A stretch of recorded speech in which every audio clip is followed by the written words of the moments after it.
মাননীয় প্রধানমন্ত্রী কর্তৃক উত্তরদানের জন্য আমার তারকা চিহ্নিত প্রশ্ন নং 1 মহান জাতীয় সংসদে উপস্থাপন করছি।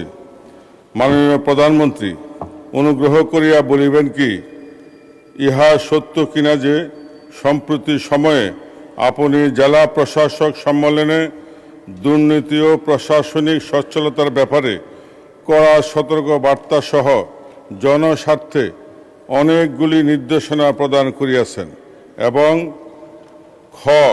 ক প্রশ্নের উত্তর হাঁ সূচক হলে জনস্বার্থে আপনার উক্ত নির্দেশনাসমূহ কি কি? মাননীয় স্পিকার, আপনাকে ধন্যবাদ। মাননীয় প্রধানমন্ত্রী। বিসমিল্লাহির রহমানির রহিম। মাননীয় স্পিকার, আপনাকে ধন্যবাদ। মাননীয় সংসদ সদস্য জনাব আবুল কালাম, আপনার প্রশ্নের জন্য আপনাকেও ধন্যবাদ। মাননীয় স্পিকার, বিষয়টি সঠিক। জেলা প্রশাসক সম্মেলন 2026-এর উদ্বোধন অনুষ্ঠানে জেলা প্রশাসক এবং কমিশনার বৃন্দ যারা উপস্থিত ছিলেন তাদেরকে কিছু নির্দেশনা দেওয়া হয়েছে সরকারের পক্ষ থেকে। নির্দেশনাগুলি মোটামুটি নিম্নরূপ। মাননীয় স্পিকার, প্রশাসনিক কার্যক্রমে দক্ষতা, স্বচ্ছতা এবং জবাবদিহি নিশ্চিত করার চেষ্টা করা।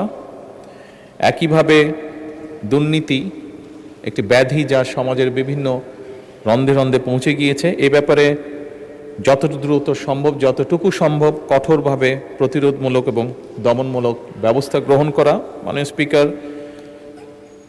আমাদের সাধারণ মানুষ বিভিন্ন সময় বিভিন্ন কাজে জেলা প্রশাসকদের কাছে যেতে হয়, বিভিন্ন নানা কারণে জটিলতার সৃষ্টি হয়, তাদের কাজে বিলম্ব হয়। সেই জন্য অপ্রয়োজনীয় প্রশাসনিক জটিলতা পরিহার করে দ্রুত, বাস্তবসম্মত এবং জনস্বার্থ সংশ্লিষ্ট যে সকল সিদ্ধান্ত সেগুলো গ্রহণ করার জন্য তাদেরকে নির্দেশনা দেওয়া হয়েছে।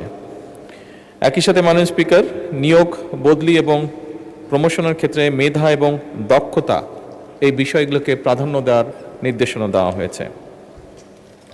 প্রশাসনিক কাঠামোর কার্যকারিতা বৃদ্ধি এবং স্বাভাবিকভাবেই যেহেতু বর্তমান সরকার একটি জবাবদিহিমূলক সরকার, জনগণের কাছে জবাবদিহি করতে বাধ্য, সেই জন্য প্রশাসনে আমরা চাইছি জবাবদিহিতা নিশ্চিতকল্পে প্রয়োজনীয় যে সকল সংস্কার সেগুলোর উদ্যোগ গ্রহণ করা। মানে স্পিকার, সেবা প্রদান ব্যবস্থাকে সময় পাল্টেছে, যুগ পাল্টেছে। সেবা প্রদান ব্যবস্থাকে সময় উপযোগী, দক্ষ, স্বচ্ছ এবং জবাবদিহিমূলক করার জন্য যত দ্রুত সম্ভব যে সকল জায়গায় সম্ভব প্রশাসনের, বিশেষ করে সেবা প্রদানের ক্ষেত্রে সেগুলোকে ডিজিটালাইজ এর রূপান্তর করার জন্য নির্দেশনা দেওয়া হয়েছে। এর মধ্যে অনেক জায়গায় কার্যকর ব্যবস্থাও গ্রহণ করা শুরু হয়ে গিয়েছে। মাননীয় স্পিকার, আইন শৃঙ্খলা বা আইনের লঙ্ঘনের যে সকল ঘটনা ঘটে সেগুলোর ব্যাপারে তাৎক্ষণিকভাবে আইন শৃঙ্খলা পরিস্থিতিকে নিয়ন্ত্রণে এনে যাতে আইন শৃঙ্খলা পরিস্থিতি বজায় থাকে, জনগণ যাতে নিরাপদ বোধ করতে পারে তার জন্য কঠোরভাবে ব্যবস্থা গ্রহণের নির্দেশনা দেওয়া হয়েছে। সরকারি সেবা, একটু আগে যেটি আমি উল্লেখ করেছি, এইগুলোর ক্ষেত্রে বিভিন্ন সময় প্রশাসনিক দফতরগুলোতে সাধারণ মানুষ বিভিন্নভাবে অনেক সময় হয়রানির শিকার হয়। এই হয়রানি মুক্ত করার জন্য এবং দেরি যাতে না হয়, যত দ্রুত সম্ভব মানুষটিকে একটা সহযোগিতা করা যায় এবং একই সাথে এগুলো যাতে অ্যাকাউন্টেবল বা স্বচ্ছ রাখা যায় সে ব্যাপারেও কঠোর নির্দেশনা দেওয়া হয়েছে। মাননীয় স্পিকার, ধন্যবাদ। মাননীয় সদস্য মোহাম্মদ আবুল কালাম, আপনি একটি সম্পূরক প্রশ্ন করতে পারেন। মাননীয় স্পিকার, আপনাকে ধন্যবাদ। আমার উত্থাপিত প্রশ্নের তথ্যবহুল উত্তর প্রদানের জন্য আমি মাননীয় প্রধানমন্ত্রীকে আন্তরিক ধন্যবাদ সহ কৃতজ্ঞতা জানাচ্ছি। মাননীয় স্পিকার, আমরা ইতিমধ্যে লক্ষ্য করছি যে গত 100 দিনে মাননীয় প্রধানমন্ত্রী জনস্বার্থে অনেকগুলি জনবান্ধব কর্মসূচি গ্রহণ ও বাস্তবায়ন করিয়াছেন। এই জন্যে মাননীয় প্রধানমন্ত্রীকে আমি আবারও ধন্যবাদ জানাচ্ছি। মাননীয় স্পিকার, সরকার কর্তৃক গৃহীত উন্নয়ন কর্মসূচি বাস্তবায়ন, প্রশাসনিক কাজের গতিশীলতা সৃষ্টি ও আইন শৃঙ্খলা স্থিতিশীল রাখার স্বার্থে সরকারি বিভিন্ন সংস্থার শূন্য পদ দ্রুত পূরণ করা প্রয়োজন। এমত অবস্থায় মাননীয় প্রধানমন্ত্রীর কাছে আমার সম্পূরক প্রশ্ন, আইন শৃঙ্খলা রক্ষাকারী বাহিনী সহ সরকারি বিভিন্ন দপ্তরে শূন্য পদ পূরণের লক্ষ্যে আপনি কোনো পদক্ষেপ গ্রহণ করিবেন কিনা, করিলে তাহা কবে নাগাদ বাস্তবায়ন করিবেন? মাননীয় স্পিকার, আপনাকে ধন্যবাদ। মাননীয় প্রধানমন্ত্রী।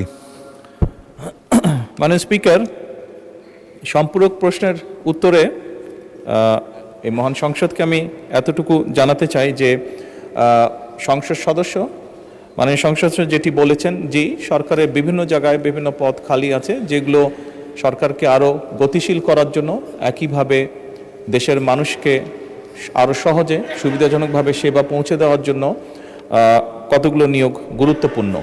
সরকার অত্যন্ত গুরুত্বের সাথে এই বিষয়টি পর্যালোচনা করছে এবং যত দ্রুত সম্ভব আমরা এই পোস্টগুলোতে, এই পদগুলোতে নিয়োগ প্রক্রিয়া শুরু করব ইনশাআল্লাহ। ধন্যবাদ।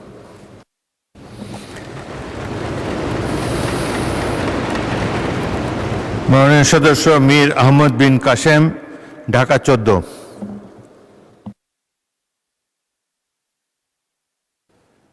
মাননীয় স্পিকার, আপনাকে ধন্যবাদ। বহুল প্রচিত পত্রিকায় আমরা জানতে পেরেছি মাননীয় প্রধানমন্ত্রী সরকার দলীয় মহিলা এমপিদেরকে বিরোধী দলীয় সংসদ সদস্যদের এলাকায় উন্নয়ন তদারকি করার দায়িত্ব দিয়েছেন। এই সাথে আরও বলা হয়েছে এসব উন্নয়নে ডিও লেটার ইস্যু করতে পারবেন সরকার দলীয় মহিলা এমপিগণ। এই তথ্য থেকে আমাদের মধ্যে এই বিভ্রান্ত সৃষ্টি হচ্ছে যে এই কাজ কি তাদেরকে এই জন্য দেওয়া হচ্ছে যাতে আমরা যারা বিরোধী দলীয় এমপি আছি আমাদের এলাকার উন্নয়ন কর্মকাণ্ডে আমাদের কোনো হাত থাকবে না, এটা নিশ্চিত করার জন্য কি এই নির্দেশ দেওয়া হচ্ছে কিনা দয়া করে মাননীয় প্রধানমন্ত্রী আমাদের সামনে পরিষ্কার করবেন। মাননীয় প্রধানমন্ত্রী। মাননীয় স্পিকার, ধন্যবাদ। মাননীয় সংসদ সদস্য, আপনি যে প্রশ্নটি করেছেন তার জন্য আপনাকে আন্তরিকভাবে ধন্যবাদ।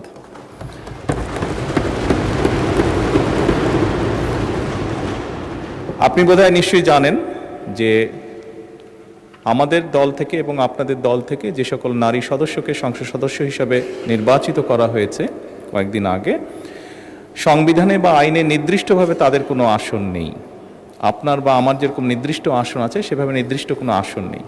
খুব স্বাভাবিকভাবেই আমরা আমাদের রাজনৈতিক বা সাংগঠনিক যে কাঠামো তার ভিত্তিতে আমরা তাদেরকে দলীয় অবস্থান থেকে আমরা কিছু জায়গা তাদের জন্য নির্দিষ্ট করেছি, তারা কোথায় কাজ করবেন।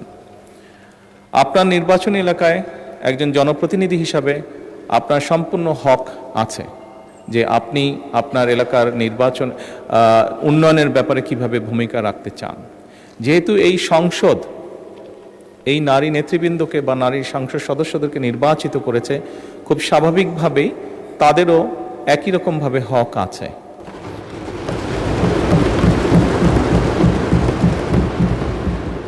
একই রকমভাবে হক আছে তার এলাকার বা তার এলাকার মানুষের জন্য, এবং খুব স্বাভাবিকভাবেই আমরা যেটি নিয়ম আছে সরকারের সেই নিয়ম অনুযায়ী আমরা এগোচ্ছি। আপনার এলাকার যদি কোনো উন্নয়নের কোনো বিষয় যদি আমার সহযোগিতা করার কিছু থেকে জানাবেন, আমি সরাসরি আপনাকে সহযোগিতার চেষ্টা করব। ধন্যবাদ।